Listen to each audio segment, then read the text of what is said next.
Hello students, देखिए हम लोग हेरेडिटी एंड एवोल्यूशन का क्लास डिस्कस कर रहे थे। ठीक है, कुछ दिन पहले कल तक मैंने वीडियो आपको अपलोड किया था, क्लास का रिकॉर्डिंग था। ठीक है, आज मैं आपको एक जो चैप्टर है हेरेडिटी एंड एवोल्यूशन, उसमें सिर्फ एक छोटा सा पॉइंट छूटा हुआ है, that is differences between acquired trait and inherited trait. ठीक है, बाकी जितना भी है according to the new syllabus जो सेकंड टर्म में आने वाला है उसके अकॉर्डिंग हम आपको पढ़ा चुके हैं। देखिए, इस टॉपिक को स्टार्ट करने से पहले मैं एक बात पूछना चाहूँगा आपसे कि ब्लडनेस, जो गंजापन का जो बीमारी है, या एक और बीमारी का नाम बताइए, ठीक है, जो कि इसके अंतर्गत में आता है इनहेरिटेड ट्रेट के अंतर्गत में, या इनहेरिटेड बीमारी जिसको कहते हैं, आपको कमेंट सेक्शन में बताना है। देखिए, सबसे पहले जब हेरिडिटी एंड एवोल्यूशन हम लोग डिस्कस कर रहे थे तो इसमें हम आपको बताए थे कि heredity transmission of character from parents to offspring. यहाँ पे हम आपसे पूछना चाहेंगे कि जो भी हेरिडिटी एंड एवोल्यूशन हो रहा है तो आखिर ये जो आनुवांशिकता है कब डेवलप होता है?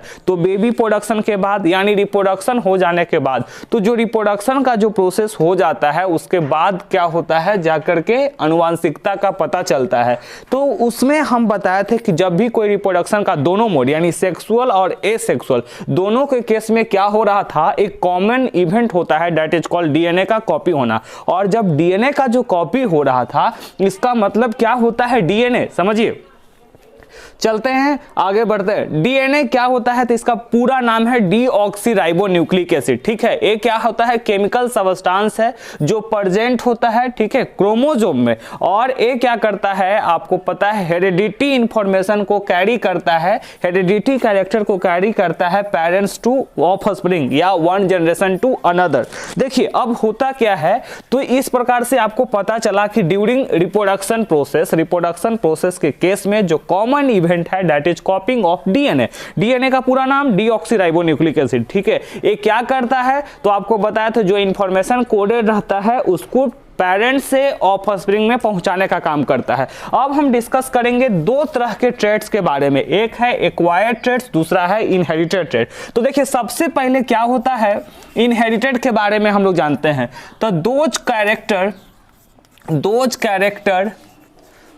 कैरेक्टर्स या ट्रेट कहिए, which is present since birth, है ना, वैसा कैरेक्टर जो जन्म से होता है उसे हम क्या कहते हैं, इनहेरिटेड कहते हैं। ठीक है, फिर उसके बाद इट ब्रिंग्स इवोल्यूशन, है ना, ये क्या करता है, विकास में मदद करता है। उसके बाद it is controlled by gene, एक किसके द्वारा मेंटेन किया जाता है, जीन के द्वारा। ठीक है, इनहेरिटेड ट्रेट क्या होता है, देखिए, वैसा कैरेक्टर जो हम इनहेरिटेड किए हैं, यानी माता पिता से हम लोग को प्राप्त हुआ है, उसको हम क्या कहते हैं, इनहेरिटेड कहते हैं। ठीक है, जैसे कि इसमें जो आ जाता है वो हो गया आपका आई कलर, ठीक है, उसके बाद हेयर कलर, हेयर शेप, है ना, हेयर शेप भी आता है, जैसे कि उसमें हो गया स्ट्रेट हेयर, कर्ली हेयर, है ना, ETC कह सकते हैं। इसके बाद आपका इसमें आ गया ब्लड ग्रुप आ गया। ठीक है, और जैसा कि मैंने वीडियो में स्टार्टिंग में ही पूछा था कि आप इसमें दो कमेंट करके बताएंगे। एक मैंने आपको पूछा आपसे कि ब्लडनेस, यानी कि जो गंजापन का जो बीमारी है ना, वो इनहेरिटेड है या एक्वायर्ड, इसको आपको बताना है। उसके बाद मैं यहाँ पे आपसे पूछना चाहूंगा कि जो ये क्या होता है, इनहेरिटेड का मतलब क्या हुआ, यहाँ पे those character which present since birth, जो जन्म से मौजूद होना, जैसे कि है ना, उसका फेस कलर, फिर उसका साइज, टॉल है कि डार्क है, ये सारा चीज तो वो इनहेरिटेड होता है। ठीक है, उसके बाद इट ब्रिंग्स इवोल्यूशन क्या होता है, तो gradual change in the species as the time pass है। तो क्या होता है एक्चुअली में कि इनहेरिटेड के कारण क्या होता है, little variation created is accumulated, है ना, मतलब हल्का जो वेरिएशन आता है वो क्या होता है, एकत्रित होते चला जाता है। ठीक है, एंड दस इस प्रकार लेट्स टू द इवोल्यूशन। ठीक है, ये क्या करता है, इवोल्यूशन करवा देता है। ठीक है, समझ में आ रहा है बात को। मतलब क्या है कि धीरे धीरे जो वेरिएशन क्रिएट होता है, ठीक है, ये वेरिएशन एक्यूमुलेट होता है, एकत्रित होता है, जमा हो जाता है और फिर फाइनली इवोल्यूशन, क्योंकि gradual change in the species as the time passes is called evolution. अब आ जाइए एक्वायर्ड ट्रेट्स क्या होता है, ठीक है, तो समझिएगा traits which develop from environment, है ना, वैसा ट्रेट्स जो कहां से, वातावरण से क्रिएट होता है, ठीक है, वातावरण से डेवलप्ड हो जाता है, उसको हम क्या कहते हैं, एक्वायर्ड कहते हैं। It does not bring evolution,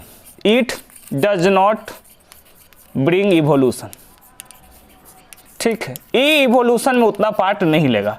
उसके बाद it is not controlled by gene,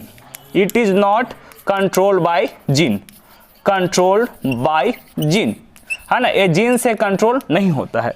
इसमें उदाहरण में आ सकता है आपका नॉलेज, है ना, ग्रेट नॉलेज, ठीक है। उसके बाद साइक्लिंग कॉन्सेप्ट, ठीक है। उसके बाद स्विमिंग कॉन्सेप्ट,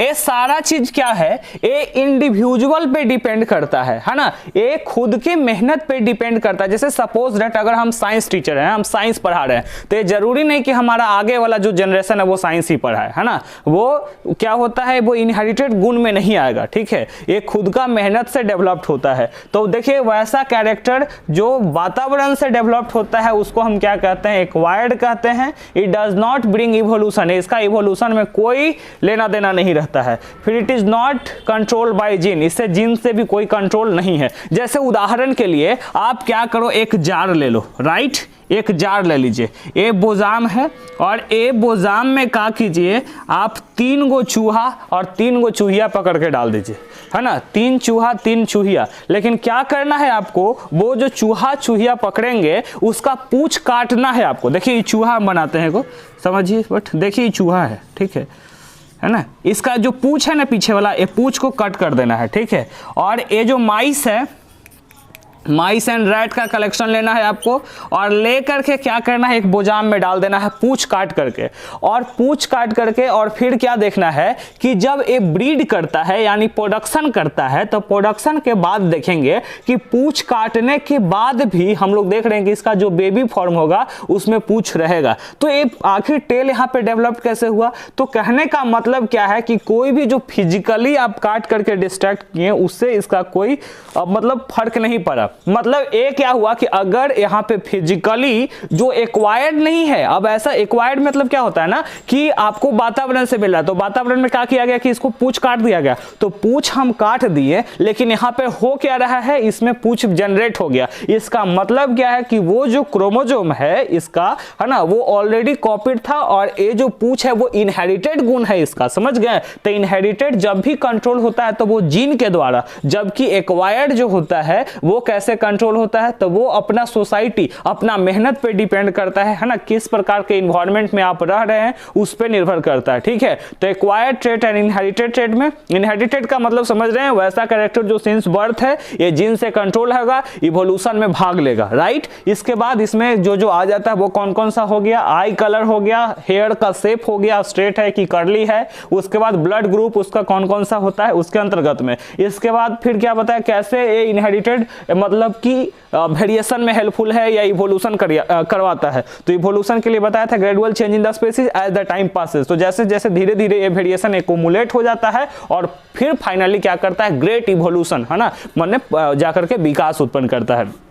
एक्वायर्ड के बारे में बताया, वैसा कैरेक्टर जो होता है इन्वायरमेंट से अचीव करते हैं तो वो एक्वायर्ड हो जाता है, इसका एवोल्यूशन में नहीं उतना योगदान है। उसके बाद it is not control by gene, इसका जीन से कोई लेना देना नहीं है। जैसे कि ग्रेट नॉलेज, है ना, अगर पढ़ाने का आइडिया है, थिंकिंग कैपेसिटी, ये सब अपना खुद की मेहनत से आता है, समझ गए ना, वो कैसा सोसाइटी में आप रह रहे हैं उस पर निर्भर करता है। साइकिलिंग कॉन्सेप्ट, स्विमिंग कॉन्सेप्ट, ये सभी जरूरी नहीं ना कि अगर किसी खानदान में मान लो कि दादाजी को स्विमिंग आता था तो पोता को स्विमिंग आया, ऐसा कोई जरूरी नहीं होता है, क्योंकि कि इनहेरिटेड नहीं है, वो दादाजी उतना मेहनत किए, वैसा प्रयास किए, तब जा करके वो हुआ। नहीं तो समझ रहे हैं ना, अगर किसी के खानदान में अगर मान लीजिए कि कोई ओलंपियाड वाला रह गया तो पूरा उसका पूरा खानदान ओलंपियाड में उसी का मेडल मिलते रह जाएगा, लेकिन ऐसा नहीं होता है, ठीक है, क्योंकि वो इन्वायरमेंट पे डिपेंड करता है, खुद के लेबर पे डिपेंड करता है, ठीक है। और इसी तरह से फिर एक आगे वीडियो का कॉन्सेप्ट रहेगा ब्लड के रिगार्डिंग। ब्लड होता क्या है, तो फ्लूइड कनेक्टिव टिश्यू, एक क्या है, नेचुरल कोलाइड है। इसका लिंक हम डिस्क्रिप्शन में दे देंगे, क्योंकि इसके बारे में हम ऑलरेडी बना चुके हैं। मिलते हैं नेक्स्ट वीडियो में। Thank you.